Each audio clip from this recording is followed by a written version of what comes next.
నేను అసలుకి ఎక్స్పెక్ట్ చేయలే ఇంత లవ్ వస్తుందని. చాలా మంది కామెంట్స్ అయితే ఇన్స్టాగ్రామ్ లో డిఎమ్స్ అయితే నేను ఈ వీడియోలో వచ్చేసి ఓన్లీ ఎక్స్పెన్సెస్ ఎక్స్పీరియన్స్ గురించే చెప్దాం అనుకుంటున్నా. నేను ఏదైతే క్యారీ చేస్తున్నో like top box, tank bags, వీటి గురించి అయితే నేను మెన్షన్ చేయను. అవి మెన్షన్ చేస్తే అవి దగ్గర లాక్స్ అనేవి పోతాయి. ఇంకో రూట్ వచ్చేసి totally coastal line which is from Andhra.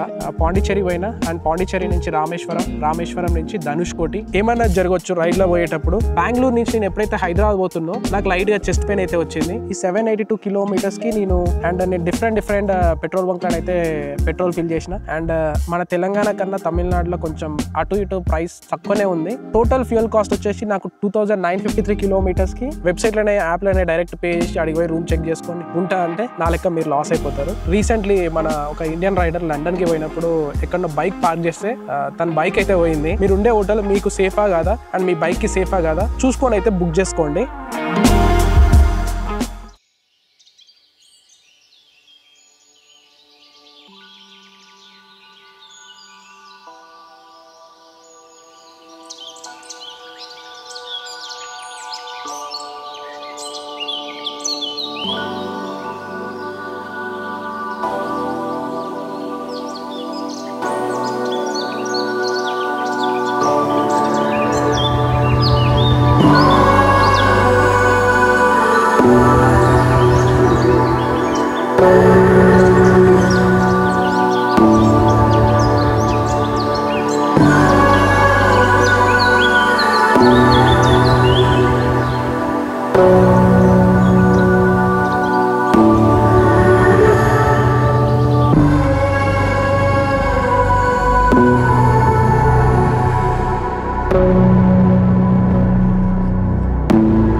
Place బాగుందా? ప్లేస్ వచ్చేసి వికారాబాద్ ఫారెస్ట్ ఏరియాలో షూట్ అయితే చేస్తున్నా. యాక్చువల్లీ ఎప్పుడు ఇండోర్లో చేసి బోర్ కొడుతుంది. అందుకనే కొంచెం కొత్తగా ఉండాలని చెప్పేసి అవుట్డోర్కి అయితే వచ్చి షూట్ అయితే చేస్తున్నా. ప్లేస్ లింక్ వచ్చేసి డిస్క్రిప్షన్లో ఉంటుంది, చెక్అవుట్ చేయండి. నేను యూట్యూబ్ ఛానల్ స్టార్ట్ చేసినప్పుడు ఫస్ట్ కన్యాకుమారి వ్లాగ్ అయితే చేద్దాం అనుకున్నా. నేను అసలుకి ఎక్స్పెక్ట్ చేయలే ఇంత లవ్ వస్తుందని. మనము 40 నుంచి ఇప్పుడు 250 దాకా రీచ్ అయినాం. ఇంకా చాలా తక్కువనే, కాకపోతే ఇంత దాకా రీచ్ అవ్వడం నాకు చాలా హ్యాపీగా అనిపించింది. Thank you so much. Actually మీ నుంచి నేను ఇంత లవ్ ఎక్స్పెక్ట్ చేయలే. చాలా మంది కామెంట్స్ అయితే ఇన్స్టాగ్రామ్ లో డిఎమ్స్ అయితే సజెషన్స్ అండ్ చాలా లవ్ అయితే చూపించారు. I'm really grateful. And upcoming videos లో కూడా ఇదే సపోర్ట్ చూపిస్తారని అనుకుంటున్నా. అండ్ లేట్ చేయకుండా వీడియోని అయితే స్టార్ట్ చేద్దాం. నేను ఈ వీడియోలో వచ్చేసి ఓన్లీ ఎక్స్పెన్సెస్ ఎక్స్పీరియన్స్ గురించే చెప్దాం అనుకుంటున్నా.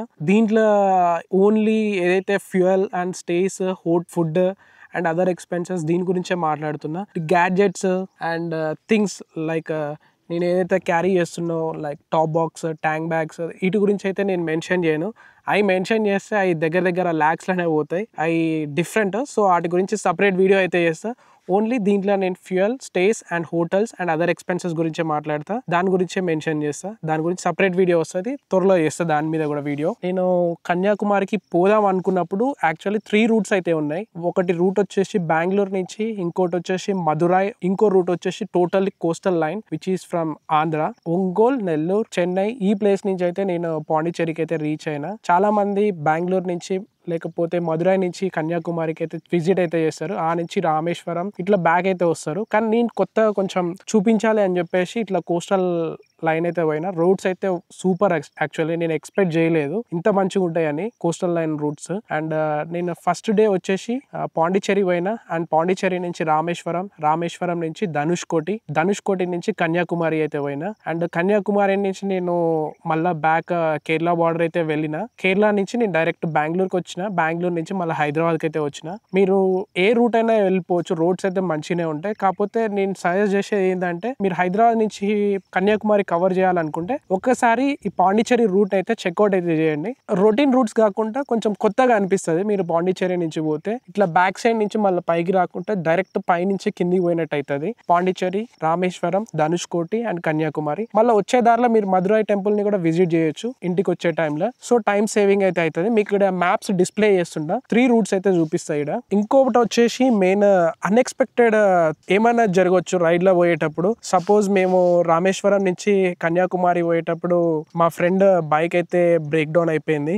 తనది క్లచ్ ప్లేట్స్ పోయినాయి ధనుష్కోటికి పోయి వచ్చేటప్పుడు. సో మేము కన్యాకుమారికి పోకముందే కిలకరాయ్ అనే ప్లేస్ లో రూమ్ తీసుకొని నైట్ స్టే చేయాల్సి వచ్చింది. ఆ డే ఆడ అసలుకి మా ప్లాన్ కాదు, కానీ ఉండాల్సి వచ్చింది. మనం చాలా మంది కన్యాకుమారికి 20,000 లో కంప్లీట్ చేయొచ్చు అని అనుకుంటారు. ఇట్లా అన్ఎక్స్పెక్టెడ్ బ్రేక్ డౌన్స్ అయినప్పుడు కొంచెం అమౌంట్ అనేది ఎక్కువ అవుతుంది. బైక్ రిపేర్ అయితుంది, ఏదైతుంది దానికి కూడా కొంచెం ఫినాన్షియల్ గా చూసుకోండి.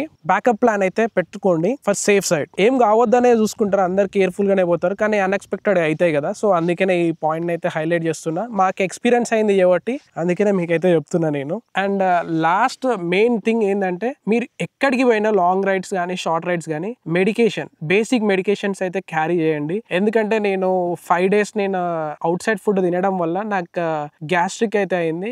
వన్స్ నేను అంత ట్రిప్ కంప్లీట్ చేసుకొని కన్యాకుమారి నుంచి బెంగళూరు నుంచి నేను ఎప్పుడైతే హైదరాబాద్ పోతున్నో నాకు లైట్ గా చెస్ట్ పెయిన్ అయితే వచ్చింది. అది నేను అనుకున్నా నేను తిన్న ఫుడ్ వల్లనే నాకు గ్యాస్ ఇష్యూస్ ప్రాబ్లమ్ అని అనుకొని నేను మెడిసిన్ క్యారీ చేసిన లక్కీలీ. సో గ్యాస్ట్రిక్ మెడిసిన్ వేసుకొని మీరు వీడియోలో చూసి ఉండొచ్చు, మైట్ బి నేను పెట్టి ఉండొచ్చు ఆ క్లిప్, లేకపోతే దాని గురించి మాట్లాడి ఉండొచ్చు, చూడొచ్చు మీరు వీడియోలో. అది నాకు తెలిసి Day 7 వ్లాగ్ లో ఉంటుంది, చెక్అవుట్ చేయండి. నేను బెంగళూరులో ఒక సైడ్ పార్క్ లో ఆపుకొని గ్యాస్ట్రిక్ మెడిసిన్ తీసుకొని ఒక 1/2 hour వెయిట్ చేసి మళ్ళీ తర్వాత రైడ్ అయితే స్టార్ట్ చేసిన. ఇట్లా అన్ఎక్స్పెక్టెడ్ థింగ్స్ అయితే జరుగుతాయి. ఎందుకంటే మనం ట్రావెల్ చేస్తున్నప్పుడు మనకి హైజీన్ ఫుడ్ అయితే దొరకదు. మోస్ట్లీ మనం మంచి ఫుడ్ తింటాం, కాకపోతే ఆడ ప్లేస్కి పోయినప్పుడు స్ట్రీట్ ఫుడ్స్ ట్రై చేస్తాం, ఆడ బెస్ట్ ఫుడ్స్ ట్రై చేస్తాం కాబట్టి ఏదైనా కావచ్చు, స్టొమక్ అప్సెట్ కావచ్చు, లేకపోతే గ్యాస్ట్రిక్ రావచ్చు. సో అందుకనే to be safe basic medicines అయితే క్యారీ చేయండి. లైక్ కోల్డ్ చెప్పాల్సింది అవసరం లేదు, జస్ట్ బేసిక్ మెడిసిన్స్ క్యారీ చేయండి లాంగ్ రైడ్స్ పైన షార్ట్ రైడ్స్ పైన. అండ్ ఫస్ట్ వచ్చేసి ఫ్యూయల్. నేను Day 1 కి నేను ఎన్ని కిలోమీటర్స్ ట్రావెల్ చేసిన అండ్ Day 1 లో నేను ఎంత పెట్రోల్ కొట్టించిన అనేది క్లియర్ గా చెప్తా మీకు. అండ్ సో దట్ మీకు కూడా ఒక క్లారిటీ ఉంటుంది, ఇన్ని కిలోమీటర్స్ కి ఈ బండి ఎంత పెట్రోల్ కన్జ్యూమ్ చేసింది, ఎంత పైసలు అయినాయి అనేది మీకు కూడా అర్థమవుతుంది. నేనైతే మర్చిపోద్దని చెప్పేసి అన్ని నోట్ చేసుకొని వచ్చిన ట్యాబ్ లో. Day 1 వచ్చేసి నేను హైదరాబాద్ నుంచి పాండిచ్చేరికి అయితే పోయినా, విచ్ ఈస్ 782 kilometers. ఈ 782 kilometers కి నేను 3 times అయితే ఫ్యూయల్ చేసుకున్నా. అంత పట్టదు, కాకపోతే ఎందుకంటే నా బండి రైడ్ కి పోయే ముందు నేను కొంచెం కొత్త ఆయిల్ అయితే వాడినా. నేను royal Enfield semi synthetic oil అయితే యూజ్ చేయలే, నేను మోటోల్ది యూజ్ చేసిన. దానివల్ల అట్టుంది మైలేజ్ డ్రాప్ అయిపోయింది కొంచెం, అండ్ లగేజ్ కూడా చాలా టూ మచ్ అయిపోయింది. అండ్ నేను మైలేజ్ చెక్ చేయాలన్నా కానీ కూడా మనము బైక్ లో ప్రాపర్ హెయిర్ ఉండాలి, అండ్ సర్వీస్ చేసి ఉండాలి బండి, అండ్ మంచి ఫ్యూయల్ క్వాలిటీ కూడా ఉండాలి, అండ్ లోడ్ కూడా ప్రాపర్ గా ఉండాలి, ఎక్కువ ఉండొద్దు, మైలేజ్ అక్కడ కూడా డ్రాప్ అవుతుంది. ఈ చేంజెస్ చేయడం వల్ల కూడా బైక్ మైలేజ్ ఇవ్వలేదు నాకు Day 1. Day 2 అయితే ఓకే. అండ్ నేను డిఫరెంట్ పెట్రోల్ బంక్లో అయితే పెట్రోల్ ఫిల్ చేసిన. హైదరాబాద్లో నేను పోయే ముందు ఫుల్ ట్యాంక్ చేయించిన, నాకు అది 11-13 రూపీస్ అయితే పడ్డది. నేను ట్రిప్కి పోయే ముందు ఫుల్ ట్యాంక్ చేసిన తర్వాత నేను ఒక 20 kilometers లోకల్లో తిరిగిన. సో మళ్ళీ నేను నర్సారావుపేట పోయినాక మళ్ళీ ఫుల్ ట్యాంక్ చేయించిన, 938 రూపీస్ అయితే పడ్డది. అండ్ నర్సారావుపేట తర్వాత నేను పాండిచ్చేరికి పోయే ముందు ఒక 10-20 kilometers ముందర మళ్ళీ నైట్ టైం ఫ్యూయల్ దొరకదు అని చెప్పేసి రిజర్వ్ లో పడ్డ తర్వాత మళ్ళీ ఫ్యూయల్ ఫిల్ చేయించిన 1058 రూపీస్ అయితే పడ్డది. సో 3 times అయితే ఫ్యూయల్ అప్ చేసిన 782 kilometers కి. అండ్ Day 2 వచ్చేసి పాండిచ్చేరి నుంచి రామేశ్వరం బోనికి నేను 2 times అయితే ఫ్యూయల్ అప్ చేసిన 405 kilometers పాండిచ్చేరి నుంచి రామేశ్వరం కి. ఫస్ట్ టైం వచ్చేసి మీరు Day 1 Day 2 బ్లాగ్ లో చూస్తే నేను ప్రతి పెట్రోల్ ఫిల్ చేసే టైంలో నేను ఆ క్లిప్ అయితే పెట్టిన, మీరు చూడొచ్చాడా ఎన్ని టైమ్స్ ఫిల్ అప్ చేసినో అనేది. పాండిచ్చేరిలో నేను పోయే ముందు ఫుల్ ట్యాంక్ చేయించిన, దానికి 847 రూపీస్ అయితే పడ్డది. అండ్ రామేశ్వరం పోయే 10 kilometers ముందు ఇంకో ఫుల్ ట్యాంక్ చేయించిన, దానికి 963 రూపీస్ అయితే పడ్డది ఫుల్ ట్యాంక్ కి. టోటల్ Day 2 లో నేను 2 times అయితే ఫుల్ ట్యాంక్ చేయించిన నేను. అండ్ Day 3 వచ్చేసి నేను ఒకటేసారి ఫుల్ ట్యాంక్ చేయించిన. నేను అది కిలోమీటర్స్ నేను కవర్ చేసింది 112 kilometers కి ఒక ఫుల్ ట్యాంక్ చేయించిన, దానికి వచ్చేసి నా ఖర్చు 812 రూపీస్ అయితే పడ్డది. అండ్ నేను రామేశ్వరం నుంచి కిల్కరాయి కాడనైతే నేను ఆగిపోయినా, ఎందుకంటే మా ఫ్రెండ్ బైక్ బ్రేక్ డౌన్ అయిపోయింది కాబట్టి కన్యాకుమారికి అయితే ఆ రోజు పోలేదు నేను. అండ్ Day 4 వచ్చేసి కిల్కరాయి నుంచి నేను కన్యాకుమారికి అయితే పోయినా. అండ్ కిలోమీటర్స్ కవర్ చేసింది 226 kilometers. అండ్ ఒకటే ఫుల్ ట్యాంక్ చేయించిన దానికి నాకు 967 రూపీస్ అయితే పడ్డది. అండ్ మన తెలంగాణ కన్నా తమిళనాడులో కొంచెం అటు ఇటు ప్రైస్ తక్కువనే ఉంది, లైక్ 5 or 6 రూపీస్ తక్కువ ఉంది. అండ్ డే 5 వచ్చేసి నేను కన్యాకుమారిలో లోకల్లో తిరిగిన. ఆ రోజు నేను పెట్రోల్ ఏం ఫిల్ చేయలేదు, ఒక 20 కిలోమీటర్స్ ఏమో కవర్ చేసి ఉండొచ్చు. అండ్ డే 6 వచ్చేసి 897 రూపీస్ అయితే ఫిల్ చేసిన.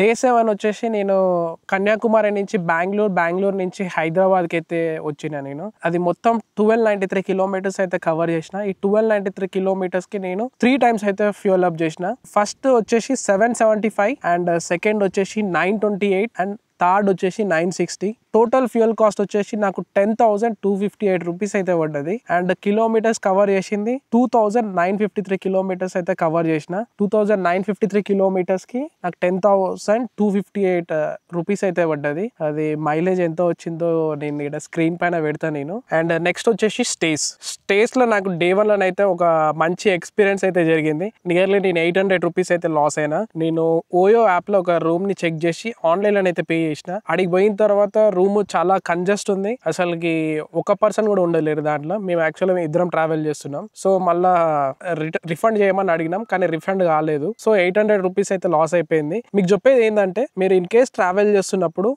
ఓయోలో కానీ ఏ బుకింగ్ యాప్ లో బుక్ చేసినా గానీ బుక్ చేయండి, కానీ ఆన్లైన్ లో అయితే పే చేయకండి. ఫస్ట్ హోటల్ కి పోయి రూమ్స్ చూసుకొని మీకు నచ్చిన తర్వాతనే పే చేయండి. అంతేగాని వెబ్సైట్ లోనే యాప్ లోనే డైరెక్ట్ పే చేసి అడిగి పోయి రూమ్ చెక్ చేసుకొని ఉంటా అంటే నా లెక్క మీరు లాస్ అయిపోతారు. ఇది ఒక పాయింట్ నేను హైలైట్ చేద్దాం అనుకుంటున్నా. అండ్ ఇంకోటి పెద్ద మోసం ఏంటంటే, మీరు రూమ్ బుక్ చేద్దామని ఓయో యాప్స్ అన్ని డిఫరెంట్ యాప్స్ యూజ్ చేస్తారు కదా, దాంట్లోనైతే వాళ్ళు హోటల్ ఫస్ట్ ఓపెన్ చేసినప్పుడు ఉన్న పిక్చర్స్ అయితే పెడతారు. అది మీరు చూసి హోటల్ బాగుందని చెప్పేసి బుక్ చేసుకుంటారు. అడిగి పోయిన తర్వాత హోటల్ మొత్తం పాతగా ఉంటది, బాత్రూమ్ అంతా గలీజ్ ఉంటది, రూమ్ లో అసలు ఏం బాగుండదు, ప్రాపర్ మెయింటెనెన్స్ అయితే ఉండదు. సో ఇది కూడా ఒకటి మైండ్ లో పెట్టుకోండి. రివ్యూస్ చెక్ చేయండి. రివ్యూస్ చెక్ చేస్తే ఆ హోటల్ గురించి ఎంతో కొంత తెలుస్తుంది మీకు మంచిదా కాదా అనేది. దీనివల్ల మనకు టైం వేస్ట్ అయిపోతుంది. మళ్ళీ బుక్ చేసుకొని ఆడికి పోయి ఈ రూమ్ బాగాలేదని చెప్పేసి మళ్ళీ ఇంకో హోటల్. మాక్సిమం మన హోటల్ కి చెక్ ఇన్ టైం నైటే అవుతుంది, ఆఫ్టర్నూన్ టైం ఉంటుంది కదా, మనం నైటే రీచ్ అయిపోతాం. దానివల్ల టైం వేస్ట్ అయిపోతుంది అని చెప్పేసి ఈ పాయింట్ అయితే హైలైట్ చేస్తున్నా. చూసుకొని అయితే బుక్ చేసుకోండి రివ్యూస్ ఇవన్నీ. అండ్ మెయిన్ టూరిస్ట్ ప్లేస్లు ఉంటాయి కదా, ఆ టూరిస్ట్ ప్లేస్లలో మాన్యువల్గా బుక్ చేసుకోనికైతే ట్రై చేయండి. యాప్స్లో, ఓయో యాప్స్లో, అగోడా యాప్స్లో ఇట్లా కాకుండా అడిగి పోయి హోటల్ని చూసి మరీ బుక్ చేసుకోండి. అడిగి పోయి చూసి మాట్లాడుకోండి. సో దట్ మీకు ఏంటంటే రూమ్స్ చాలా చీప్గా దొరకవచ్చు. ఆన్లైన్లో ఒక ప్రైస్ ఉంటే డైరెక్ట్ మీరు పోయి మాట్లాడుకుంటే మీకు మంచి బెస్ట్ ప్రైస్లో వచ్చేస్తుంది హోటల్. లైక్ మేము రామేశ్వరం, కన్యాకుమారి ఈ ప్లేస్లలో మీకు రూమ్స్ చాలా తక్కువలో దొరుకుతాయి. డైరెక్ట్ పోయి మాట్లాడుకోండి instead of booking in online. And ఈ పాయింట్ చాలా ప్రిటీ కామన్, అందరూ ఇది జాగ్రత్తనే చూసుకుంటారు. ఏంటంటే మీరు హోటల్స్కి పోయినప్పుడు తెలియని లొకేషన్లో, లైక్ ఆ లొకేషన్ కొంచెం డేంజర్ లొకేషన్ అయితే అక్కడ మీరు పార్కింగ్, మీ బైక్ పార్కింగ్ ప్రాపర్గా ఉండేటట్టు చూడండి. ఎందుకు ఈ పాయింట్ చెప్తున్నంటే, రీసెంట్లీ మన ఒక ఇండియన్ రైడర్ లండన్కి పోయినప్పుడు ఎక్కడో బైక్ పార్క్ చేస్తే తన బైక్ అయితే పోయింది. అది కూడా లండన్లో, వెల్ నోన్ కంట్రీ. అది అంత పెద్ద ప్లేసులనే మన జస్ట్ స్మాల్ బైక్ పోయిందంటే మన ప్లేస్లలో కూడా పోయే ఛాన్స్ ఉంటుంది. అందుకనే హైలైట్ చేస్తున్నా ఈ పాయింట్. మీరు ఉండే హోటల్ మీకు సేఫా కాదా అండ్ మీ బైక్ కి సేఫా కాదా చూసుకొని అయితే బుక్ చేసుకోండి. ప్రాపర్ పార్కింగ్ లేకపోతే మీ బైక్ ని రిస్క్ అయితే చేసుకోకండి. అండ్ నేను హోటల్లో వచ్చేసి 7 days అయితే ఉన్నా. నేను ఈ 7 days కి నాకు 6,000 చేంజ్ అయితే అయిపోయింది. దీంట్లో మా ఫ్రెండ్ కూడా షేర్ చేసుకున్నాం మేము. నాకు తెలిసి మా ఫ్రెండ్ కిలకరాయి ఆ ప్లేస్ లోనైతే తను బుక్ చేసిండు. 2,500 2,400 అయింది. వీడియోలో చూస్తే మీకు అర్థమవుతుంది. అండ్ రిమైనింగ్ హోటల్స్ కన్నీ నేనే పే చేసిన. సో నాకైతే అది తీసేసి అది ఎక్స్క్లూడ్ చేస్తే నాకు 6,000 రూపీస్ అయితే అయింది హోటల్ స్టేస్ కి. And coming to food budget ని మనం అస్సలు కంట్రోల్ చేయలేం. నా లెక్క మీరు ఫుడ్ అయితే అస్సలు కంట్రోల్ చేయలేరు. నేనైతే ఏ ప్లేస్ కి పోయినా ఆడ ఉన్న కొత్త ఫుడ్, స్ట్రీట్ ఫుడ్ ఇవన్నీ ట్రై చేస్తాను నేను. సో నాకైతే ఫుడ్ కి అయితే చాలా ఎక్కువ అయిపోయింది. ఇన్ కేస్ మీరు కంట్రోల్లో తింటారు, నేనంత ఫుడ్ కాదు, మంచి హైజీన్ ఫుడ్ తీసుకుంటా, నాకు నార్మల్ అని అనుకుంటే ఖర్చు ఏం ఎక్కువ కాదు. కానీ నాకైతే ఖర్చు ఎక్కువ అయింది. ఫుడ్ కి నాకు 5,000 రూపీస్ అయితే అయింది 7 days పేరు మీద.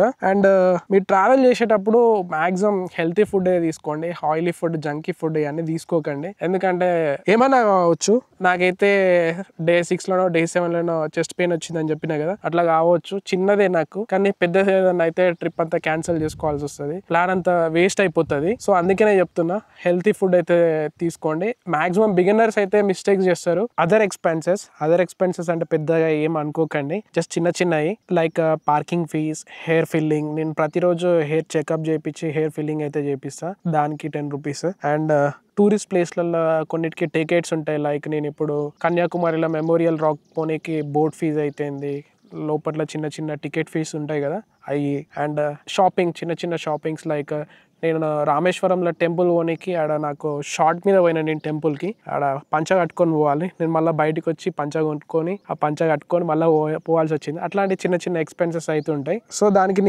నాకు 1000 రూపీస్ అయినాయి, మరి పెద్ద ఏం కాలేదు. సో ఓవరాల్ వచ్చేసి నాకు other expenses, fuel, food, stays ఇవన్నీ కలిపి నాకు 23,000 అయితే అయింది. కొంచెం 500,000 రూపీస్ అటు ఇటు అవుతుంది. సో ఓవరాల్ నాకు 23,000 రూపీస్ అయితే అయింది. అండ్ ఇది వచ్చేసి నా కన్యాకుమారికి జరిగిన ఖర్చు. నేను పాండిచ్చేరి, రామేశ్వరం ఈ రూట్లో నుంచి అయితే పోయినా, సో ఇంత ఖర్చు అయిపోయింది. నేను మధురై కవర్ చేయలేదు, మళ్ళీ బెంగళూరుకి వచ్చి స్టే తీసుకోవాల్సి వచ్చింది. మీరు డైరెక్ట్ హైదరాబాద్ కొట్టేస్తే ఇంత ఖర్చు అయితే కాదు, కొంచెం సేవ్ అయితే చేసుకోవచ్చు. నేను కన్యాకుమారిలో 2 days ఉండాల్సి వచ్చింది. అండ్ అంతా నేను క్లియర్గా చెప్పినాను అనుకుంటున్నా. అప్కమింగ్ రైడ్స్ అయితే వస్తున్నాయి, ఇదే సపోర్ట్ మీ నుంచి ఉంటుందని నేను అనుకుంటున్నా. అండ్ అప్కమింగ్ రైడ్ త్వరలో నేను కేరళ రైడ్ అనుకుంటున్నా, స్టార్ట్ చేస్తాను. నేను కేరళకి ముందు నేను ఒక స్మాల్ చిన్న వార్మప్ రైడ్ అయితే చేస్తాను. నేను నాతో పాటు అంజలి వస్తుంది కేరళకి. సో ఈ వార్మప్ రైడ్ మాకు కొంచెం ఈజీగా ఉంటుంది అని అనుకుంటున్నా. ఈ వీడియో తర్వాత చీరాల వ్లాగ్ వస్తుంది. అండ్ లాస్ట్ ఇది మెయిన్ పాయింట్ నేను మిస్ చేసిన, మీరు ఎక్కడికి పోయినా లాంగ్ రైడ్స్